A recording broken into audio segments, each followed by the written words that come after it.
ஒரு நாள் அடர்ந்த காட்டில் பெரிய சிங்கம் ஒன்று தூங்கிக் கொண்டிருந்தது. அப்போது ஒரு சிறிய எலி ஓடி வந்து தெரியாமல் சிங்கத்தின் மீது ஏறியது. சிங்கம் திடுக்கிட்டு விழித்தது. எலியை பிடித்தது. ஐயோ, தயவு செய்து என்னை மன்னித்து விடுங்கள், ஒரு நாள் நான் உங்களுக்கு உதவுவேன் என்று எலி கூறியது. சிங்கம் சிரித்தது. நீ எனக்கு எப்படி உதவ முடியும் என்றாலும் கருணையுடன் சிங்கம் எலியை விடுவித்தது. சில நாட்கள் கழித்து சிங்கம் பேடன் விரித்து ஒரு வலையில் சிக்கிக் கொண்டது.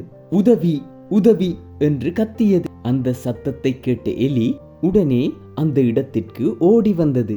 எலி வலையை கடித்து கிழித்தது. இதனால் சிங்கம் விடுதலை பெற்றது. நன்றி என் சிறிய நண்பா என சிங்கம் கூறியது. எலி கூறியது, சிறியவனும் ஒரு நாள் பெரிய உதவி செய்ய முடியும். நீதி, கருணை ஒருபோதும் வீணாவதில்லை.